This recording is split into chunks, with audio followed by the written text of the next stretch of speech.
Hello, and welcome to the Full Circle Podcast, your source for insights into the science and art of endurance sports training and racing.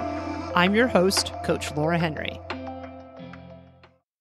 I've been hit by a car while I was riding a bicycle, and it is not an experience that I would recommend to anyone. When I was 14, my friend Jill was struck by a car while she was riding her bicycle. She ultimately died as a result of the injuries she sustained in that crash. This is an experience that I wouldn't wish on anyone, both for themselves and for their loved ones who get left behind. To say that Jill's death and the circumstances that caused it have impacted my life and the lives of all of us who are friends with her is a profound understatement.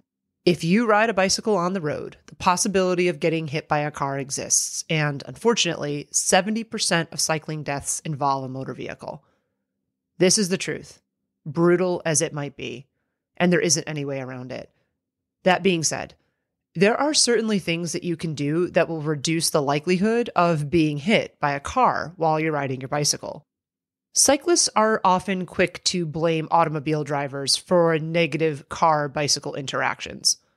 While there certainly are some jerks out there driving around who seem very determined to cause chaos and to strike cyclists, most drivers are not intentionally seeking to hit cyclists.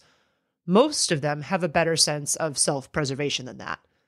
Most people do not want to damage their vehicles, to be late for their kid's soccer game, or, most importantly, cause harm to another human being. Additionally, this is not a one-sided equation, and the responsibility to navigate roads safely rests with both automobile drivers and cyclists.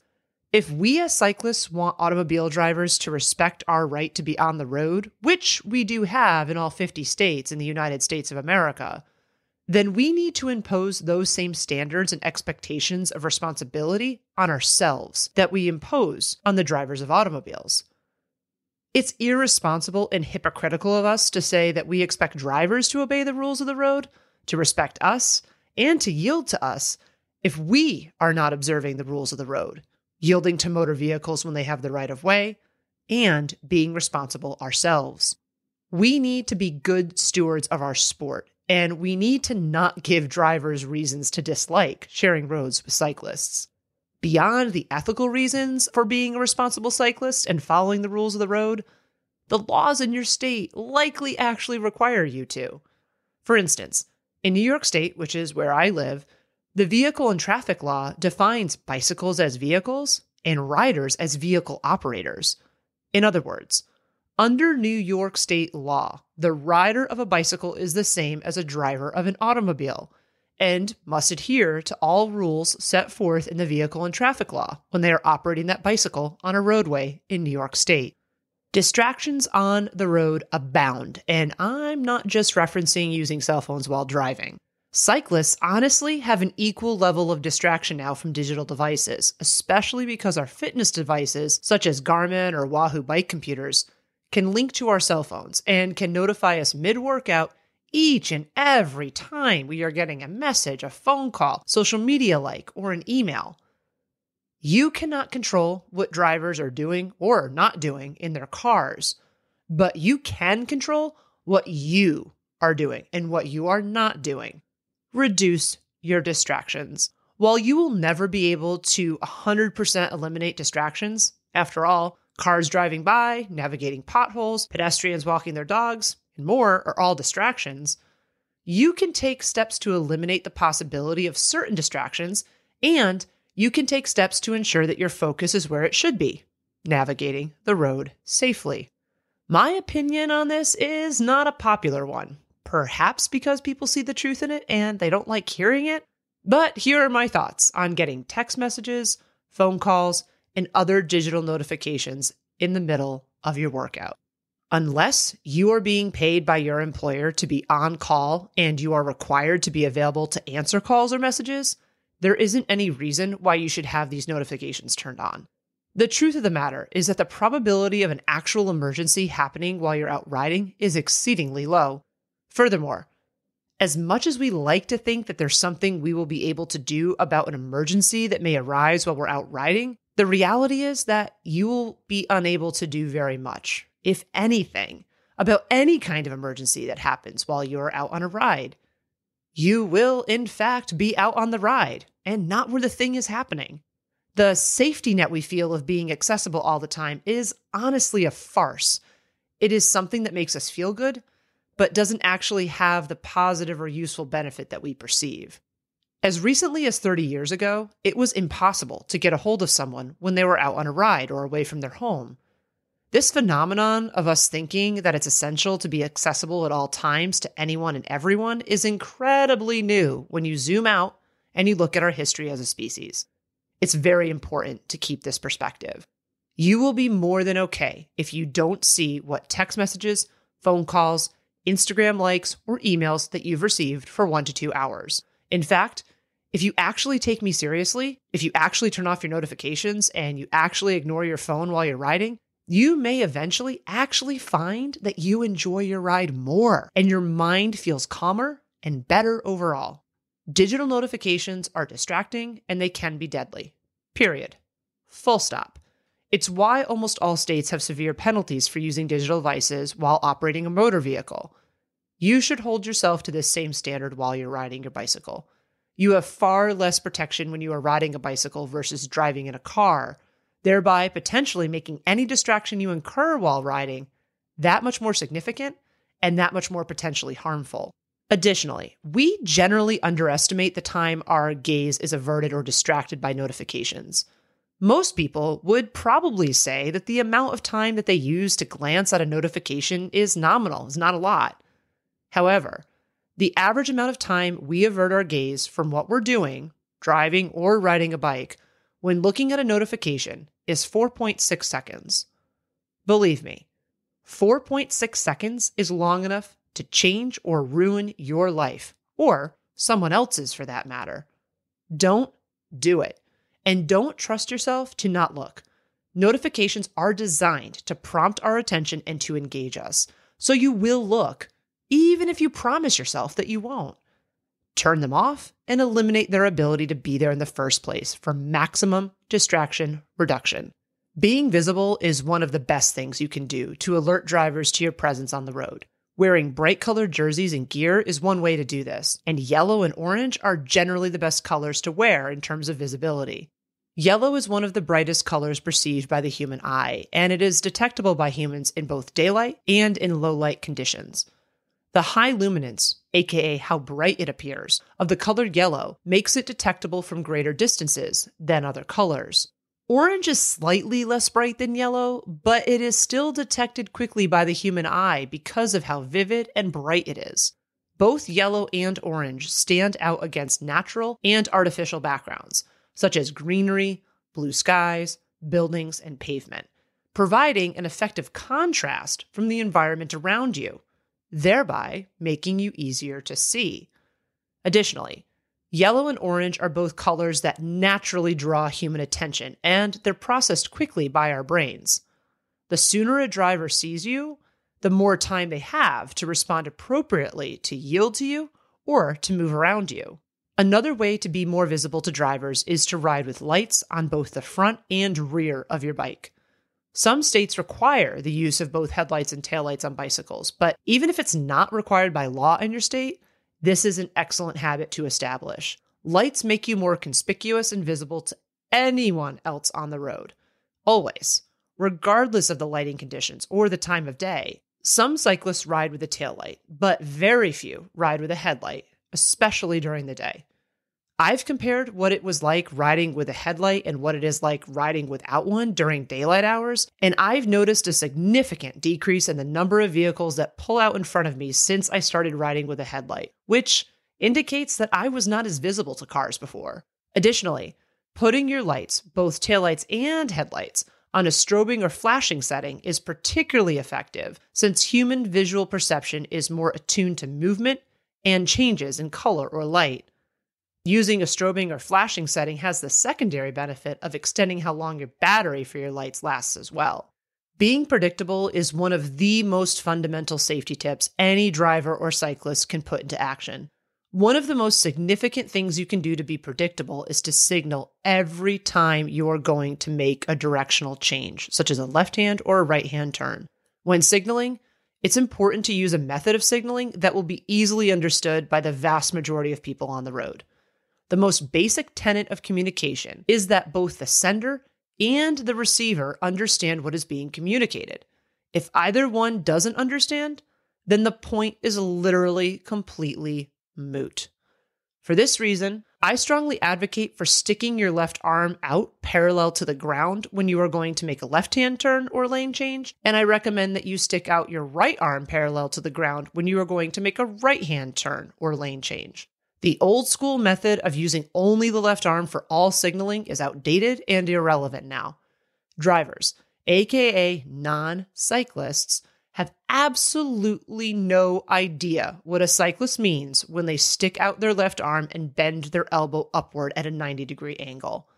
This used to mean that the cyclist was about to make a right-hand turn. But if you use this signal to attempt to communicate a right-hand turn, it's like trying to speak Latin to someone who hasn't ever heard a word of it in their life, aka it is completely silly and it is completely ineffective. Not only will your message be lost, but your safety will now be at risk because the driver will not understand what you are about to do. Always be on the lookout for obstacles approaching you, especially from behind. When you are seeking to navigate around an obstacle in your path, which could be a slower rider, a car, a pothole, a stick, etc., always check behind you first before you make your move to come out into the road to go around the obstacle. There very well may be a vehicle coming up behind you at a high rate of speed, or there could be an electric vehicle approaching you, which you would have a much harder time hearing. Always visually scan for obstacles in all directions when you are out riding before you make any changes to how you're riding, aka pulling out into traffic. Riding in a straight line is another way to be predictable. Maybe it sounds funny, but believe me when I say that more than a few cyclists do not ride in a straight line and weave all over the shoulder or the road. In fact, when I ask athletes to ride in a straight line, especially at slow speed, at training camps or at skill clinics, it's usually one of the harder drills for them to successfully complete. If you are not riding in a steady, straight line, vehicles on the road will not understand where you are headed next, increasing the probability that they might hit you. Do not weave in and out of parked cars. If there are cars parked along the side of the road, ride as far right as is reasonable and so that you won't be able to be hit by a door from any of those cars should it open. Opening a vehicle door into traffic is actually on the books in most states as being against the law. But the fact that opening a door into traffic is illegal will not help you out if you're struck by an opening door and if you sustain injuries as a result. As I've emphasized, if we want drivers to respect us as cyclists, we need to respect all of the other vehicles and people that are using the roadway alongside us. This means that we need to obey all of the rules of the road when we are out riding. While these do vary from state to state, there are some common best practices that are applicable in all states. Come to a complete stop at all stop signs and at all red lights. This will allow you to accurately assess whether there is an obstacle or a threat, aka an oncoming car, coming into the intersection or into your direction of travel. When you are approaching an intersection or you are stopped at an intersection, seek to make eye contact with any drivers that are also at the same intersection or who are approaching it. If you make eye contact, you will have a much better chance of the driver understanding that you're there and or yielding to you. Ride as far to the right as possible. While you do have the right to be on the roadway in all states, most states also require that cyclists ride as far to the right as is safe and as is reasonable. This may mean that you're riding on the edge of the shoulder near the edge of the actual asphalt. If there isn't a shoulder, this may mean that you're riding on the white line or near the edge of the asphalt. If the roadway you're on has multiple lanes, stay in your lane. If there's a right-hand turn only lane and you're going straight, stay in the lane that is marked to go straight. If you're turning right, stay in the right turn only lane. If you're making a left-hand turn, stay in the lane marked for left-hand turns. Riding in the lane applicable to you contributes to being predictable, so others sharing the road with you understand where you're going and what you're about to do. Never ride more than 2 abreast, and ride single file when you are being overtaken by a motor vehicle. This may actually be a law in your state. For instance, in New York State, cyclists cannot ride more than 2 abreast, even if there is sufficient space for more cyclists on any roadway or any pathway, including non-motorized and shared use pathways, and they must ride single file if a vehicle is overtaking them. Cyclists are not the only people who have the right to use the road. If we expect motor vehicles to give us space, we need to be doing the same in return. The smart aleck response to the question, how do you avoid getting hit by a car while cycling, is never ride outside. While many athletes have actually adopted this strategy to ride indoors more than they used to in order to reduce the chances that they will have a negative vehicle-bicycle interaction, I've observed that the increase in indoor ride time is actually hurting cyclists when they do get outside to ride. Specificity matters. Always. There isn't any way around it. The only way to get good at something is to practice doing said thing. In the case of outdoor riding, the only way to get good at handling your bicycle outside is to ride outside. Yes, reducing the number of instances when you can be hit by a car by riding indoors undoubtedly reduces the overall probability that you will be hit. However, I've seen that athletes who spend a majority of their time riding indoors have a higher percentage of negative outdoor riding incidents than cyclists who ride outside more regularly. In other words, the athletes who are riding indoors and who are not regularly practicing their handling skills are crashing more times and having more negative incidents relative to their total number of outdoor rides than cyclists who are frequently and consistently riding outdoors. More time spent riding outside breeds more comfort and more confidence. If you don't ride outside often, you will likely feel more scared or tense when you do ride outside. If you are scared and or tense while riding outside, you will actually be increasing your chances of something negative happening. In order to be able to respond appropriately to obstacles and incidents, you need to be clear-headed and relaxed. Confidence earned from spending time riding outside is what yields these important qualities. In addition to the specificity of logging outdoor riding time, intentionally and specifically practicing handling skills is very important. When was the last time you intentionally practiced bicycle handling skills? If you're like most of the age group athletes I've worked with over the years, you either never have or you cannot accurately tell me the last time that you did. Take 5 minutes before each ride to practice skills such as riding in a straight line, bunny hopping, emergency braking, and riding with one hand. If you take 5 minutes before every ride to do this, you'll accumulate at least 30 minutes of practice time over the course of a month, and probably more. We would think it's crazy if baseball players didn't go to batting practice, if football players didn't work on footwork, and if golfers didn't practice their putting. If you just ride your bicycle without ever practicing handling skills, you're effectively showing up to the game without ever going to practice. Take what is actually a relatively small sliver of time to focus solely on practicing handling skills before each ride that you go on. A lot of athletes tell me that they prefer to ride in groups because they feel more safe on the roads when they are with other people. There is some truth in this. A larger group of cyclists certainly accomplishes one of the goals that we've previously discussed, which is to be more visible when riding. A group of cyclists riding on the road is definitely easier for the human eye to detect and to respond to than a single lone rider is. That being said, riding in a group is not inherently safer than riding alone. Whether or not riding in a group is safer depends heavily on the skills and dynamics of the group that is doing the riding. All too often, riders start to act like the group is a magical force field around them and that it deters cars, and they feel a certain amount of invincibility when they are riding in a group. However, if people in the group are engaging in poor and squirrely behaviors such as riding more than 2 abreast, not riding in a straight line, riding in the middle of the road, not moving over when being overtaken by a motor vehicle, blocking traffic by stopping in the car lane at an intersection, and not signaling, then riding in a group is actually far more unsafe than if you are riding alone. Additionally, a group that is engaging in any or all of these behaviors is almost certainly going to irritate others using the roadway, thereby contributing to the ill feelings between drivers and cyclists.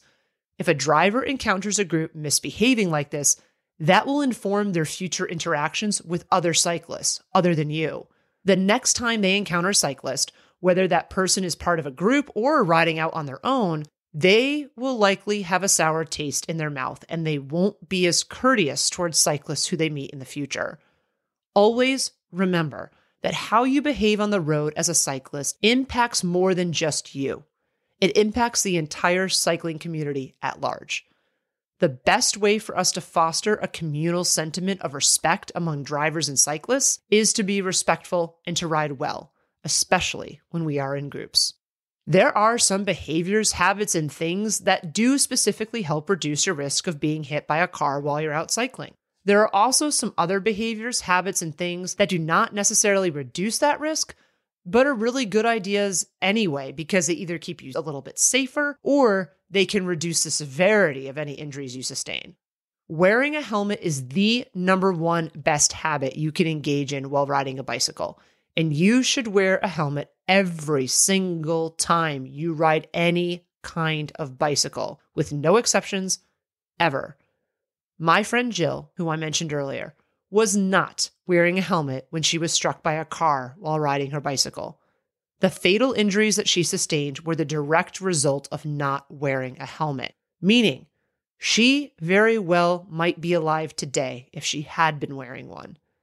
Studies have shown that fatal injuries decrease by 73% when a cyclist is wearing a helmet. A helmet is the least expensive insurance policy that you can purchase while riding a bicycle. All helmets sold in the United States of America are required to meet the same standard when it comes to impact protection. Variances in price have to do with aerodynamics, weight, ventilation, and extra features such as built-in lights or technologies to reduce rotational forces in a crash. But you can get a fully safe and protective helmet for as little as $50 to $60. Your head and your life are worth $60. Carrying identification on you while you are riding is always a great idea. Wearing something like a road ID is an even better one because of how accessible it is for others to see and to utilize. Road ID is a company that makes wearable ID badges. Most people commonly wear them on bracelets or on tags that they put on their shoes. The ID badge can say whatever you'd like it to, but most users put their name, age, emergency contact information, and relevant medical information on it. This way, in the event that you do crash and in the event that you are unable to speak for yourself, others will be able to quickly and easily identify you, and they'll be able to contact your loved ones. Now that Road ID has been on the market for more than 25 years, first responders are accustomed to looking for it when they arrive at the scene of a cycling crash. Most fitness devices such as Garmin, Wahoo, and Coros now come with tracking features. When paired with a smartphone, the fitness devices send a live link to anyone you specify so that they can track you while you're out riding and see where you are. Some of these companies also offer incident detection, which is a feature that can detect if you've been in a crash by detecting abrupt changes in your speed. If it detects that you've been in a crash, it can then notify any emergency contacts that you specified in advance. Both of these features offer substantial peace of mind, and the great thing about them is that they both work in the background once they are set up, and thus, they do not generate any distracting notifications. So while they do require a smartphone to work, they are not an example of the smartphone being paired and used in a distracting manner while riding.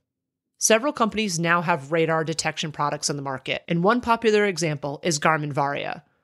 These units pair with a fitness device or a cycling computer to alert you if vehicles are approaching you from behind and how fast they are approaching you relative to the speed that you're currently traveling at. While they never should be relied on 100% of the time, meaning that you should still visually check to see if there's a vehicle coming up behind you before you move out into a traffic lane, these radar units can help you be aware of your surroundings and thus help you navigate the road a bit more safely. Also, they help you detect those hard-to-hear electric vehicles. As a bonus, many of these units come equipped with lights thereby simultaneously accomplishing a couple of important safety objectives. Unfortunately, as long as motor vehicles and bicycles exist in the same world, there will be car-bicycle crashes. However, there are some proactive steps you can take to help reduce the probability that you will become one of these negative statistics. By reducing distractions, being visible, following the rules of the road, being predictable, and practicing your handling skills, you can ensure that you're doing your part to both represent cyclists well on the road and to keep yourself as safe as possible. That was another episode of the Full Circle Podcast. Subscribe to the Full Circle Podcast wherever you listen to your favorite podcasts. If you like what you listen to, please be sure to leave us a rating and review, as this goes a long way in helping us reach others. The thoughts and opinions expressed on the Full Circle Podcast are those of the individual. As always, we love to hear from you and we value your feedback. Please send us an email at podcast@fullcircleendurance.com or visit us at fullcircleendurance.com/podcast. To find training plans, see what other coaching services we offer, or to join our community, please visit fullcircleendurance.com. I'm Coach Laura Henry. Thanks for listening.